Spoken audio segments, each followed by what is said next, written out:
Good evening Visakha వాజీ news కి స్వాగతం. నా పేరు మీనా కొంతల. ముందుగా వాజీ హెడ్లైన్స్ చూద్దాం. పలు గంజాయి కేసుల్లో నిందితులను అరెస్ట్ చేసిన అనకాపల్లి పోలీసులు 750 కేజీల గంజాయిని స్వాధీనం చేసుకున్నట్లు తెలిపిన ఎస్పీ తుహిన్ సిన్హా.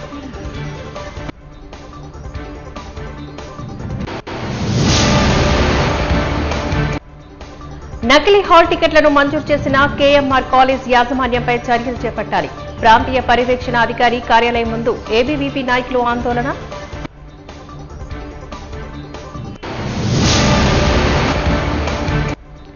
తీవ్ర వాయుగుండం ప్రభావంతో వారం రోజుల పాటు కోస్తా ఆంధ్రాలో కురవనున్న వర్షాలు.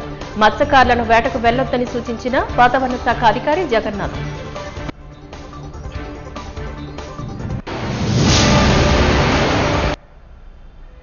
ఇక డీటెయిల్స్ చూద్దాం. పలు గంజాయి కేసుల్లో నిందితులుగా తప్పించుకుంటున్న బియ్యపు గోవింద, నల్లవిల్లి అంజుబాబులను కొంతకాలం అడ్డసరం గ్రామాల మధ్య ఆయిల్ పామ్ తోటలో గంజాయి నిల్వ చేస్తున్న ప్రదేశం వద్ద దాడి చేసి అనకాపల్లి పోలీసులు అదుపులోకి తీసుకున్నారు. ఈ మేరకు నిర్వహించిన విలేకరుల సమావేశంలో ఎస్పీ తుహిన్ సిన్హా 37,50,000 విలువ గల 750 కేజీల గంజాయిని స్వాధీనం చేసుకుని 9 మంది నిందితులను అరెస్ట్ చేసి రిమాండ్కు తరలించినట్లుగా తెలిపారు. రోలుగుంట పోలీసులు చాకచక్యంగా వ్యవహరించి గంజాయిని స్వాధీనం చేసుకున్నందుకు అభినందించారు.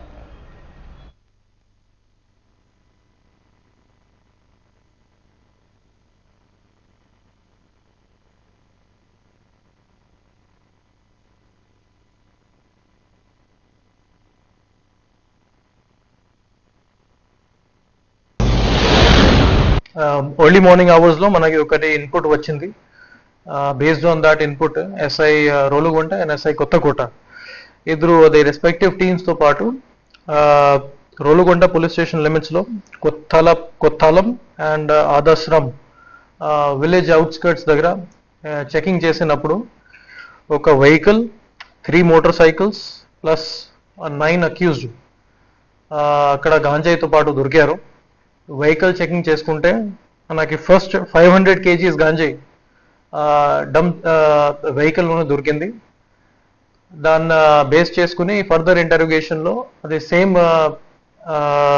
ఆయిల్ పామ్ టోప్స్ దగ్గర ఇంకా 250 kgs మనకి సీజ్ చేయడం జరిగింది.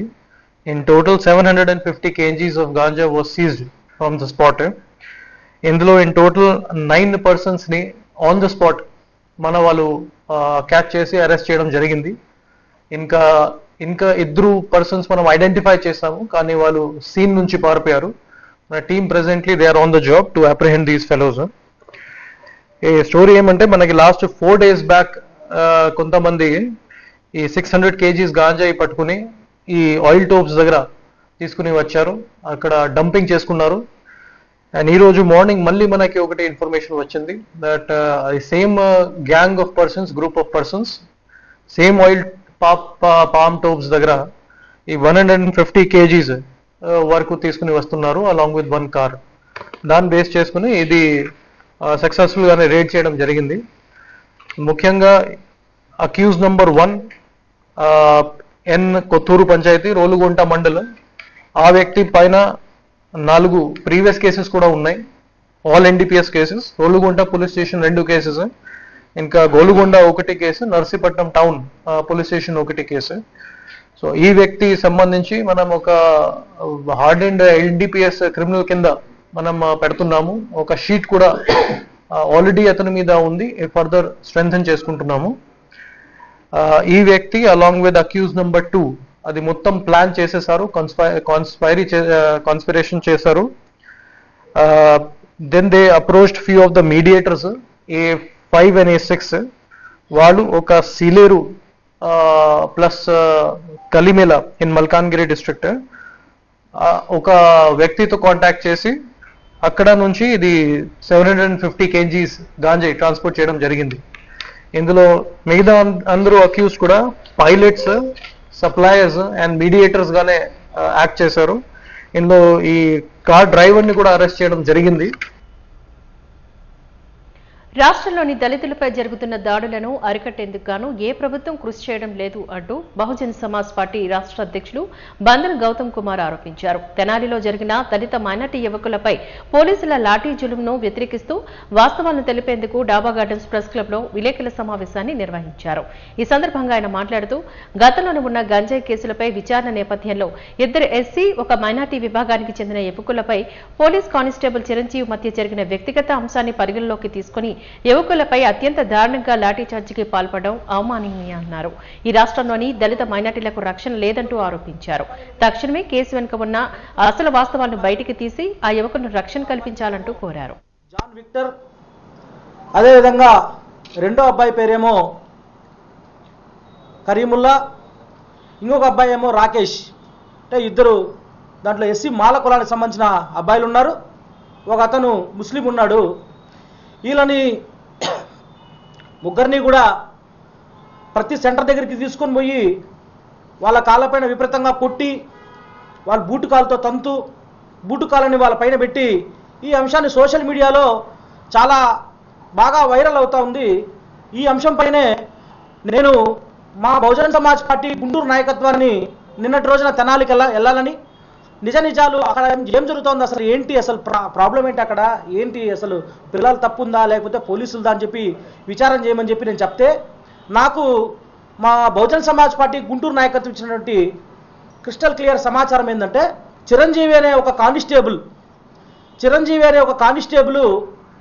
ఈ రాకేష్ అనే అబ్బాయితో ఏదో గతంలో అతనిపైన కొన్ని గంజాయి కేసులు లాంటి కేసులు ఉన్నప్పుడు అతన్ని బెదిరిస్తూ ఎప్పటికప్పుడు కొంత డబ్బు తీసుకుంటూ ఉన్న నేపథ్యంలో ఒకసారి వాళ్ళు బాబాసాహెబ్ అంబేద్కర్ విగ్రహం ముందర ఈ రాకేష్ అనే అబ్బాయి, ఈ జాన్ విక్టర్ అనే పిల్లోడు, అదేవిధంగా ఈ కరీముల్లా ముగ్గురు కూడా బాబాసాహెబ్ అంబేద్కర్ విగ్రహం దగ్గర కూర్చొని ఉంటే అటుగా వచ్చినటువంటి ఆ చిరంజీవి కానిస్టేబుల్ వాళ్ళతో మాట్లాడడం కొంత గొడవకు దారి తీయడం ఇది వాస్తవం. అంటే మనం వాస్తవాలు మాట్లాడుకోవాలి కాబట్టి వాస్తవాలే మాట్లాడుకుందాం. పోలీసు వాళ్ళలాగా మేము అబద్ధాలు చెప్పము, నిజాలు మాత్రమే చెప్తాం. తర్వాత వాళ్ళు గొడవ జరిగి ఆయన ఏం చేస్తాడంటే మామూలుగా చిన్న గొడవను తీసుకొని పోయి పోలీస్ స్టేషన్లో నన్ను కొట్టారని, నా పైన కత్తులతో దాడి చేశారని ఆయన ఒక పోలీస్ కంప్లైంట్ ఒకటి తయారు చేసి ఆయనకు అటెంప్ట్ మర్డర్ కేసు పైన వాళ్ళ ముగ్గురు పిల్లల్ని అరెస్ట్ చేయడం జరిగింది. ఇది గతంలో జరిగినటువంటి సంఘటన. ఇక్కడ అసలు విషయానికి వస్తే అతని నిజంగానే అతనిపైన కత్తులతో దాడి చేసినా, కొట్టినారు, తన్నారు, బూటుకాలతో తన్నారు, నేను కింద పడేస్తున్నారని చెప్పి ఆయన కంప్లైంట్ పేపర్లో చూసాము. ఆ కంప్లైంట్ పేపర్ కూడా చదివా నేను. ఆ కంప్లైంట్ పేపర్లో ఏది కూడా నిజమైతే ఆయనకు ఒక చిన్న దెబ్బ కూడా లేదు. ఎవరికి? చిరంజీవికి దెబ్బ లేదు. ఆయన కనీసం గవర్నమెంట్ హాస్పిటల్కి పోయి ఎమ్మెల్సీ చేసుకోలేదు. ఏమీ చేసుకోకపోయినా వాళ్ళ పిల్లల పైన అటెంప్ట్ మర్డర్ కేసు కట్టారు, వాళ్ళని సబ్ జైలుకి పంపించినారు. వీధి తిప్పి బుట్టుకాలతో తన్ని వాళ్ళని కొట్టినారు. ఇక్కడ నిజంగానే ఒకవేళ అదేదన్నా దాడి జరిగింది అనుకుందాం, ఈ పోలీసులు ఈ దళిత పిల్లల్ని, ఆ మైనార్టీ పిల్లల్ని ప్రతి సెంటర్లోనూ కూర్చోబెట్టి కొట్టినారు.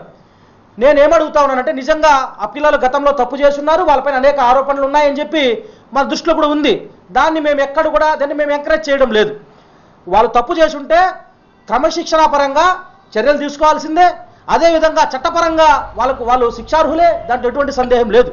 కాకపోతే మీరు వీధి తిప్పి రోడ్లో నిలబడి వాళ్ళను కొట్టడం జరిగింది. మధురవాడ కేఎంఆర్ కళాశాల యాజమాన్యంపై పోలీస్ యంత్రాంగం ఆర్ఓఐఓ మురళీధర్ ఎటువంటి చర్యలు చేపట్టకుండా అలసత్వం వహిస్తున్నారు అంటూ ఏబీవీపీ నాయకులు మండిపడ్డారు. ఈ మేరకు మధురపాలెం ఇంటర్మీడియట్ ప్రాంతీయ పర్యవేక్షణ అధికారి కార్యాలయం ఎదుట నిరసనను వ్యక్తం చేశారు. ఈ సందర్భంగా నాయకులు అభి మాట్లాడుతూ కేఎంఆర్ కళాశాల యాజమాన్యం విద్యార్థులను ఎంసెట్ పేరుతో మోసం చేసి నకిలీ హాల్ టికెట్లను మంజూరు చేసిన విషయంలో ఇప్పటికీ అధికారులు ఎటువంటి చర్యలు చేపట్టకపోవడం శోచనీయమని చెప్పారు. పోలీస్ స్టేషన్లో ఫిర్యాదు చేసినప్పటికీ నిందితులపై ఎటువంటి చర్యలు తీసుకోలేదని వాపోయారు. అధికారి యంత్రాంగం కార్పొరేట్ కళాశాల యాజమాన్యాలతో కుమ్మక్కై విద్యార్థుల జీవితాలతో ఆటలాడుకుంటున్నారంటూ విమర్శించారు. తక్షణమే దీనిపై అధికారికంగా చర్యలు చేపట్టాల్సిన ప్రకటన చేయాలని డిమాండ్ చేశారు. జూనియర్ కాలేజ్ అనుమతులను వెంటనే తొత్తుగా మారిన ఆర్ఐఓ, కార్పొరేట్ కాలేజీలకు తొత్తుగా మారిన ఆర్ఐఓ,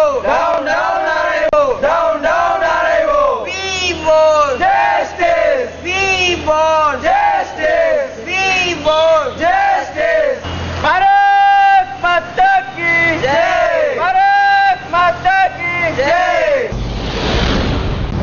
మధురవాడలో ఉన్నటువంటి కేఎంఆర్ జూనియర్ కళాశాల ఏదైతే ఉందో విద్యార్థుల చేత ఎంసెట్ కోచింగ్ పేరుతో కోచింగ్ ఇప్పించి ఎంసెట్ ఎగ్జామ్కి అప్లై చేయాల్సిన టైం వచ్చినప్పుడు అప్లై చేయకుండా వారి దగ్గర డబ్బులు తీసుకొని అప్లై చేశామని చెప్పి వాళ్ళకి ఫేక్ హాల్ టికెట్లు ఇచ్చి ఎగ్జామ్ సెంటర్కి పంపించిన దారుణాతి విషయం విశాఖలో వెలుగు చూసింది. అయితే ఈ సంఘటన జరిగిన తర్వాత విద్యార్థుల తల్లిదండ్రులు వారు ఎంసెట్కి అప్లై చేసిన తర్వాత కూడా వాళ్ళ హాల్ టికెట్లు ఫేక్ అని చెప్పి ఎగ్జామ్కి అలౌ చేయని తర్వాత వాళ్ళు ఏం జరిగిందని తెలుసుకొని కాలేజీ యాజమాన్యంతో మాట్లాడి పోలీస్ స్టేషన్కి వెళ్ళి పోలీసులకు సంప్రదించారు.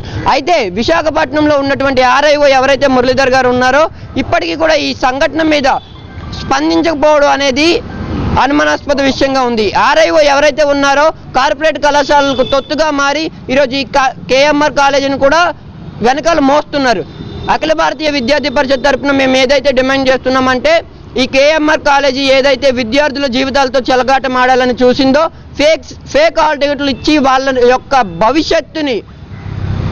యొక్క భవిష్యత్తుని ప్రశ్నార్థకంగా మార్చేసిందో ఈ కేఎంఆర్ కాలేజీ యొక్క అనుమతులను వెంటనే రద్దు చేసి ఆ యాజమాన్యం పైన క్రిమినల్ చర్యలు తీసుకొని ఆ కాలేజీ మేనేజ్మెంట్ ఎవరైతే డైరెక్టర్ ఆర్ డీన్ ఎవరైతే ఉన్నారో వాళ్ళ మీద క్రిమినల్ చర్యలు తీసుకొని వాళ్ళందరినీ కూడా అరెస్ట్ చేయాలి.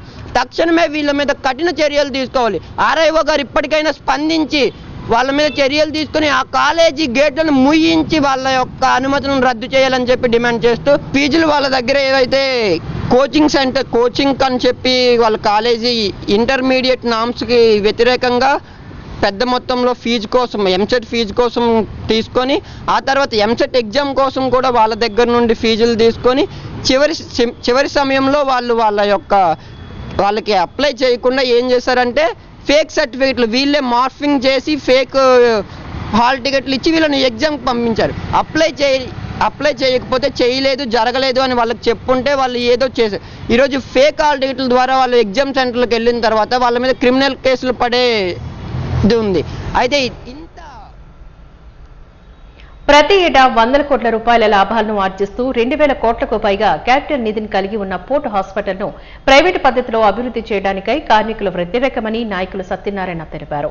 241 రోజు అకేపాలెం దీక్షా శిబిరం వద్ద కేంద్ర నిర్ణయానికి వ్యతిరేకంగా నినదిస్తూ మీడియాతో మాట్లాడారు. ఈ సందర్భంగా వారు మాట్లాడుతూ పార్లమెంట్లో కేంద్ర ప్రభుత్వం తీసుకున్న నిర్ణయానికి పోర్టు యాజమాన్యం కట్టుబడి ఉందని దానికి కార్మికులే వ్యతిరేకమని తెలిపారు.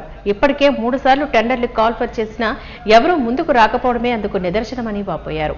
కార్మిక శక్తిని కాదని ప్రైవేటు పరం చేసేందుకు గాని ప్రయత్నిస్తే అడ్డుకుని తీరుతామంటూ తెలిపారు. 241 రోజు హాస్పిటల్ ప్రైవేటీకరణ చేయరాదు, సొంత నిధులతోనే నిర్మించాలనేసి గత 8 నెలల నుంచి మనం ఈ నిరాహార దీక్షలు కొనసాగిస్తున్నాం. దీని మీద 40,000 మంది ఈ హాస్పిటల్ మీద ఆధారపడి ఉన్నారు. ఈ హాస్పిటల్ ప్రైవేటీకరణ చెయ్యొద్దు అనేది మిగతా అన్ని యూనియన్లను కూడా కలుపుకొని ఎంతకాలం చేయడం జరిగింది. ఒక 3 సందర్భాల్లో మనం చైర్మన్కి మెమోరాండం ఇవ్వడం కూడా జరిగింది.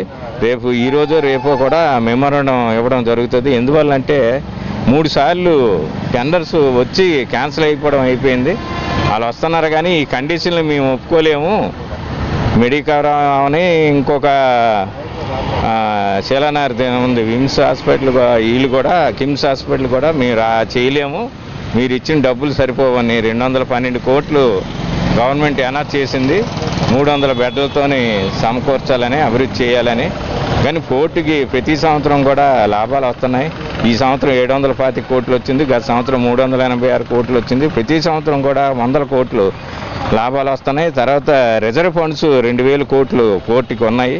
ఈ విధంగా ఉన్నప్పుడు గవర్నమెంట్ మన పోర్టు మేనేజ్మెంట్ ఎందుకు చేయదు అనేది మేము అడుగుతున్నాం. అలాగే వాళ్ళు చెప్పేది ఏంటంటే సెంట్రల్ గవర్నమెంట్ ఒక నిర్ణయం తీసుకున్నారు, హాస్పిటల్ అన్నీ ప్రైవేట్ వాళ్ళకి అప్పచెప్పాలి అనేసి ఉద్దేశంతో చేస్తున్నారు. వాళ్ళు పార్లమెంట్లో నిర్ణయం తీసుకున్నారు కాబట్టి మీకు చేయక తప్పదు.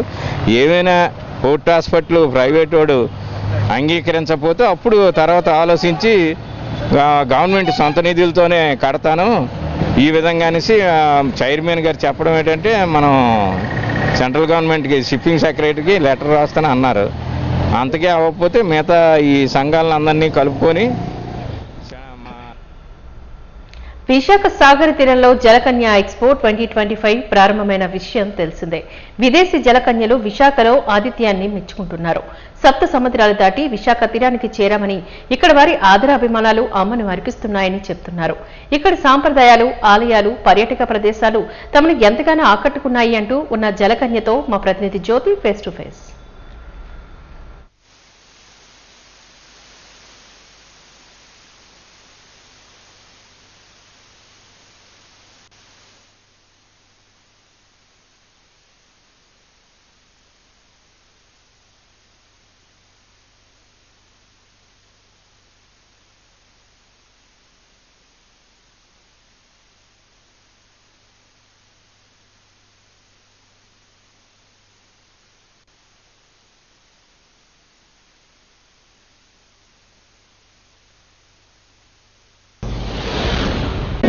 విశాఖ సాగర తీరంలో సాగర కన్యలను చూస్తున్నాం. మీరు వింటున్నది నిజమే. సాగర కన్యలు విశాఖ సాగర తీరానికి ఎందుకు వచ్చారు, అసలు వాళ్ళు ఇక్కడికి రావడానికి గల కారణం ఏంటి, వాళ్ళు ఇక్కడ ఎలా ఉంటున్నారు, ఈ విశేషాలన్నీ తెలుసుకోవాలనుకుంటే మాత్రం కంప్లీట్ గా వీడియో ఎండ్ వరకు ఉండండి. సో ఇప్పుడైతే మనం చార్మ్ 28, తన పేరు సాగర కన్య అని మేము ముద్దుగా పిలుచుకుంటాము, బట్ తన పేరు చార్మ్ 28. తన గురించి ఇప్పుడైతే విశేషాలన్నీ తెలుసుకుందాం. Hi charm. Hello. Really, you are very charming. Oh, thank you so much. Yes, I'm the charming mermaid from the Philippines. Okay. You are from Philippines. Yes. how do you feel about this Vizag? Well, Vizag is really a great city for me. You know, like I have been to different cities here in India, like 5 cities to be exact. But I love Vizag more, the most, because of the beach nearby. Like it's just walking distance from the place where I stay right now, and it just reminds me home. Yeah. And also the people are so welcoming, very approachable, and friendly. So that's why. What's your experience in this field? What do I experience? I'm sorry. How do you feel about this your field that you are working here in the water and everything now? How do you feel in that water? Yeah, well, this is something fulfilling for me, especially when I see the kids enjoying the show. Like we give bubble kisses, we give hearts, like that. We interact with them, with the kids, the mothers, you know, and especially the grandmoms as well and granddads. It's so fulfilling in my case as well to see them smile, to see them laugh, like that. So yeah, this is a great experience for me. Okay. How many days now you are staying here? I have been staying here since February actually. So I will be staying until the expo ends. Yeah. How do you, are you accessible and comfortable with this environment? Well, it's quite different from my place, but I am adjusting and I just love. It's just up for the experience. You know, I'm up for the experience, whether it's new, familiar or not. Yeah, I'm just. Commonly, what are your food in the Philippines? Well, food, we definitely eat rice every meal, like for breakfast, lunch and dinner. So yeah, I always have rice even I'm here in Vizag. Do you like our Andhra food?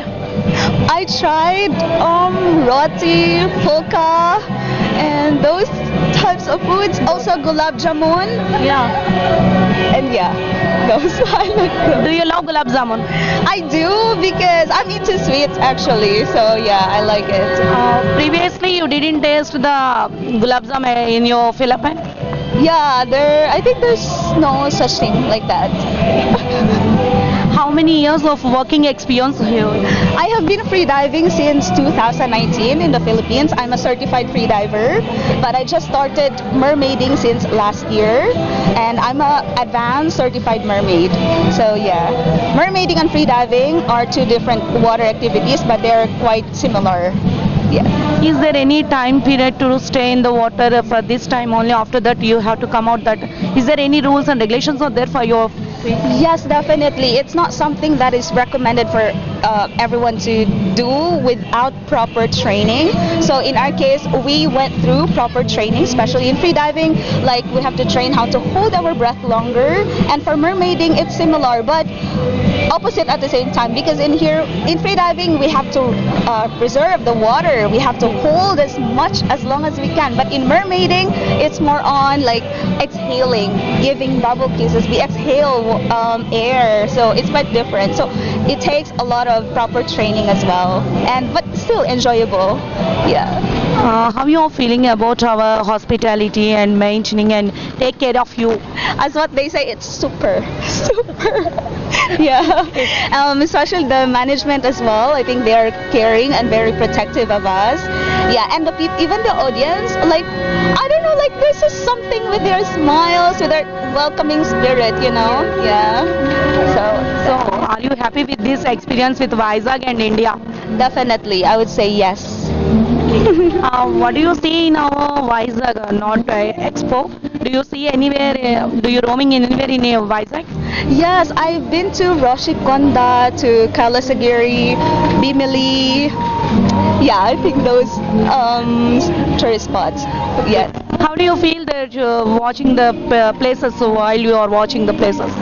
It reminds me home actually. So somehow, like, sometimes I get homesick, but because of those places, like, oh, it reminds me of home because, you know, Philippines has a lot of beaches, and in here as well, I get to beaches, and so yeah, it's great as well. And also to see like temples. We don't have temples in the Philippines. We have churches, so it's great to see the wonderfully built temples. Yeah. Do you like our Telugu tradition?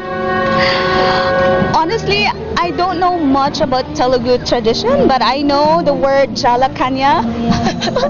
Yes, Yeah. you are Jalakanya. I am Jalakanya, so yeah. But that's something that I would like to know and experience, though, the Telugu tradition. I heard about the Telugu wedding tradition. It's quite different. Actually, we wear saris. That's why Yeah, you. I actually have 5 saris. Yeah. I mean, I didn't bring, but I bought 5 saris in here, and yeah, I wear those when I go to temples with my co-mermaids. Yeah. We want to see you in sari also. Oh, okay, sure. I think that would be great. Okay, thank you. చూసారు కదా, తనని జలకన్య అని అందరూ పిలుస్తుంటే చాలా హ్యాపీగా ఉందంట. So ఈ రోజు అయితే వీళ్ళు ఎక్స్పో కోసమే లాస్ట్ ఫిబ్రవరి నుంచి ఇక్కడే స్టే చేయడం జరుగుతుంది. ఆంధ్ర ఫుడ్ తనకి ఎంతగానో ఇష్టమంట, అందులో ముఖ్యంగా గులాబ్ జామ్ అంటే చాలా ఇష్టమంట. సో ఇలాగే మన టెంపుల్స్ ఇక్కడున్న ఋషికొండ, భీమిలి ఇలాంటి ప్రాంతాలన్నింటినీ కూడా నేను చూశాను.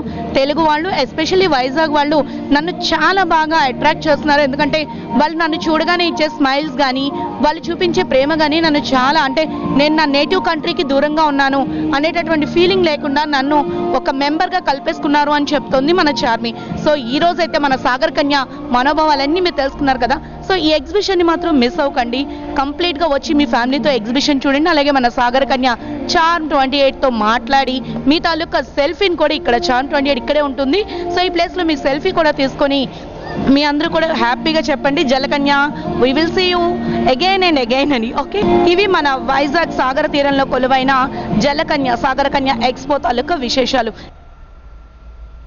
తెలుగుదేశం మహానాడు అద్భుతంగా జరుగుతుంది అని, అది చూసి వైసీపీ నాయకుల గుండెల్లో రైళ్లు పరిగెడుతున్నాయని తెలుగు శక్తి అధినేత బివి రామ్ శ్రీకాకుళంలో ఏర్పాటు చేస్తున్న విలేకరుల సమావేశంలో అన్నారు.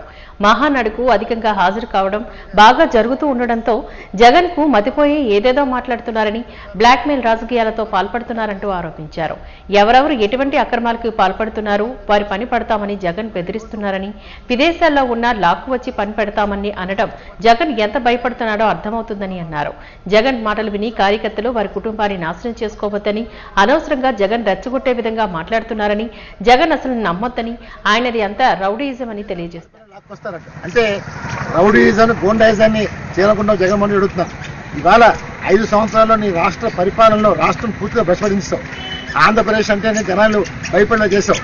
ఇప్పుడిప్పుడే రాష్ట్రాన్ని గాడిలో పెట్టి చంద్రబాబు గారు ముందుకు తీసుకెళ్ళిపోతున్నాడు. మరి ఇలాంటి వ్యక్తిని, ఇలాంటి పార్టీని చంపాలని చూస్తే నీలాంటి వాడికి పుట్టుకదలకుండా పోతాయి. ఇవాళ డెఫినెట్గా ఆంధ్రప్రదేశ్ చరిత్రలో నిలిచిపోయేలాగా ఇవాళ మహానాడు బహిరంగ సభ జరగబోతుంది. ఇవాళ జగన్మోహన్ రెడ్డికి ఏం మాటలు అర్థం కావట్లేదు. వాళ్ళ పార్టీ నాయకులకి, కార్యకర్తలకి దొబ్బింది ఒకటే అవుతున్నారు. కార్యకర్తలందరికీ దయచేసి జగన్ మహిళ పడమాకండి. ఈ రాష్ట్రాన్ని కాపాడుకుందాం, భావి తరాలను కాపాడుకుందాం. అంతేకాని ఏదో ఒక వ్యక్తి చెప్పిన మాటకి విని మీ భవిష్యత్తు, మీ పిల్లల భవిష్యత్తు, మీ తరతరాల భవిష్యత్తు నాశనం చేసుకోమాకండి. ఆంధ్రప్రదేశ్ అగ్రస్థానం నిలిపెట్టే సత్తా ఒక చంద్రబాబు నాయుడు గారికి ఉంది. చంద్రబాబు నాయుడుతో ఈ రాష్ట్రం బాగుపడుతుంది. డెఫినెట్గా ఆయన ఇచ్చిన హామీ ప్రతి నెరవేరుస్తారు. ఎందుకంటే రాష్ట్రం చాలా అప్పుల పరిస్థితులు ఉన్నా సరే ఆయన ప్రతిదీ చేయడం కృషి చేస్తారు. అలా ఇవాళ ఏదో అధిశీలి చేయించి విమర్శలు చేస్తారు. విమర్శలు కాదు, నాయకుడు అనేవాడు విజనరీ లీడర్. ఆయన ఒక లక్ష్యంతో గమని ముందుకెళ్తున్నారు తప్ప మీలాగా జనాలు మోసం చేయాలనో, దాచుకోవాలో, దోచుకోవాలో, దండుకోవాలో, పెంచుకోవాలో తోకాలని చేయట్లేదు. ఈ రాష్ట్రాన్ని బాగు చేయాలి, ఆ తెలుగు జాతి గర్వపడేలా చేయాలని చెప్పి ఆయన కృషి చేస్తున్నారు. అందువల్ల డెఫినెట్గా ఆంధ్రప్రదేశ్ రాబోయే రోజుల్లో మంత్రులు రాబోతున్నారు. ఇది ఎవరు ఆపలేదు, మనం చేస్తాను. అలాగే ఇందాకే గుండె అప్పుడు సున్నాం గారిని బాగోలేదంటే ఆయన పరామర్శించడానికి వచ్చాను. డెఫినెట్గా ఆయన ఎన్టీ రామారావు పార్టీ పెట్టినప్పుడు ఆయన మంత్రిగా చేశారు, ఒక సీనియర్ నాయకులు. డెఫినెట్గా ఈవేళ మహానాడు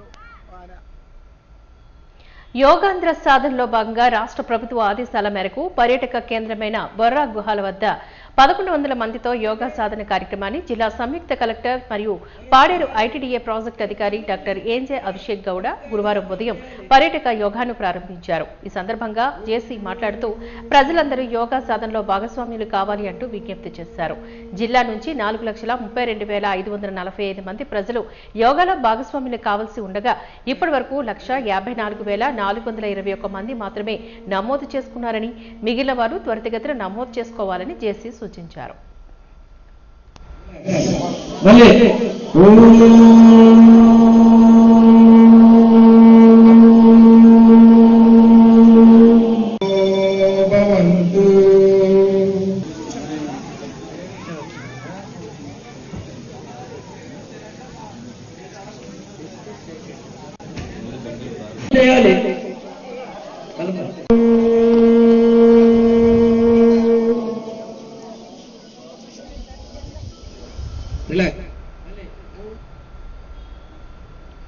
మాజీ ముఖ్యమంత్రి నట సార్వభౌముడు స్వర్గీయ నందమూరి తారక రామారావు జయంతి ఉత్సవాలు ద్వారకానగర్ పౌర గ్రంథాలయంలో అత్యంత వైభవపేతంగా నిర్వహించారు. ఈ మేరకు నటరత్న కల్చరల్ అసోసియేషన్ ఆధ్వర్యంలో ఎన్టీఆర్ సినిమాలోని ఆ పాట మధురాలను ఆలపించి అభినందించారు. ఈ సందర్భంగా పలువురు మాట్లాడుతూ బహుముఖ ప్రజ్ఞావంతుడు నందమూరి తారక రామారావు అంటూ సినీ వినీలాకాశంలో ఆయన ప్రస్థానం చిరస్థాయిగా నిలిచిపోతుంది అంటూ కొనియాడారు. ప్రజానాయకుడిగా, మహానేతగా ఆయన తెలుగువారి గుండెల్లో పదిలంగా ఉంటారని కొనియాడారు.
వాయువ్య బంగాళాఖాతంలో వాయుగుండం పారాదీప్నకు తూర్పు ఈశాన్యంగా 190 కిలోమీటర్ల దూరంలో ఇది కేంద్రీకృతమైంది. రానున్న 24 గంటల్లో ఉత్తర కోస్తాలో భారీ వర్షాలు పడే అవకాశం ఉంది అంటూ అధికారులు వెల్లడించారు. దక్షిణ కోస్తాలో కొన్ని చోట్ల భారీ వర్షాలు కురిసే అవకాశం ఉంది. తీరం వెంట కోస్తా జిల్లాలో 30 నుంచి 40 కిలోమీటర్ల వేగంతో ఈదురుగాలులు వీస్తాయని తెలిపారు. మత్స్యకారులు వేటకు వెళ్లొద్దని సూచించారు.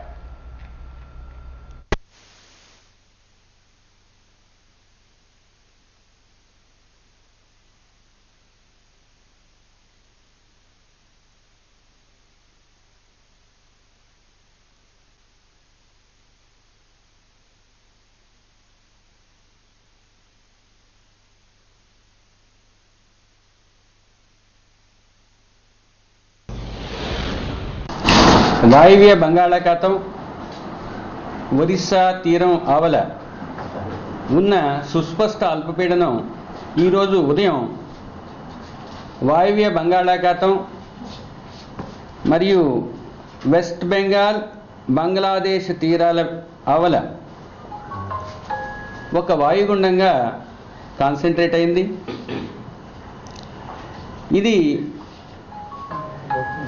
ప్రస్తుతం మరింత బలపడి తీవ్ర వాయుగుండంగా అదే ప్రాంతంలో అనగా 21.3 డిగ్రీల అక్షాంశం 88.5 డిగ్రీల రేఖాంశం వద్ద, మరింత వివరంగా చెప్పాలంటే సాగర్ ఐలాండ్కు 60 కిలోమీటర్ల దూరంలో, దిఘాకు ఆగ్నేయంగా తూర్పు ఆగ్నేయంగా 110 కిలోమీటర్ల దూరంలోనూ, బాలాసోర్కు తూర్పు దిశలో 160 కిలోమీటర్ల దూరంలోనూ ఉన్నది. ఇది ఈరోజు కొన్ని గంటలలో ఉత్తర దిశలో పయనించి, ఇంచుమించు ఉత్తర దిశలో పయనించి పశ్చిమ బెంగాల్ బంగ్లాదేశ్ తీరాలలో అనగా సాగర్ ఐలాండ్ ఖేపుపారాల మధ్య తీరాన్ని తాకే అవకాశం ఉన్నది. నైరుతి ఋతుపవనాలు ఇంకొంచెం ముందుకు పురోగమించాయి. ఈరోజు నైరుతి ఋతుపవనాల యొక్క ఉత్తరావధి రేఖ ముఖ్యంగా Mumbai, Ahalyanagar, Adilabad, Bhawanipatnam, Ooty, sand heads island వరకు, బాలూర్ ఘాట్ వరకు విస్తరించాయి. అవి ఇంకొంచెం ముందుకు పురోగమించే అవకాశాలు ఉన్నాయి. బాజీ న్యూస్ ముగించే ముందు ముఖ్యాంశాలు మరొకసారి చూద్దాం. పలు గంజాయి కేసుల్లో నిందితులను అరెస్ట్ చేసిన అనకాపల్లి పోలీసులు 750 కేజీల గంజాయిని స్వాధీనం చేసుకున్నట్లు తెలిపిన ఎస్పీ తుహిన్ సిన్హా.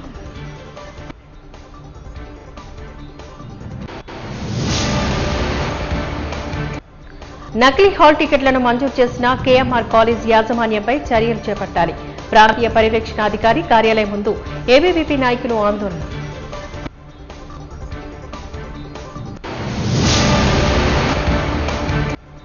తీవ్ర వాయుగుండం ప్రభావంతో వారం రోజుల పాటు కోస్తాంధ్రలో కురవనున్న వర్షాలు. మత్స్యకారులను వేటకు వెళ్లొద్దని సూచించిన వాతావరణ శాఖ అధికారి జగన్నాథం.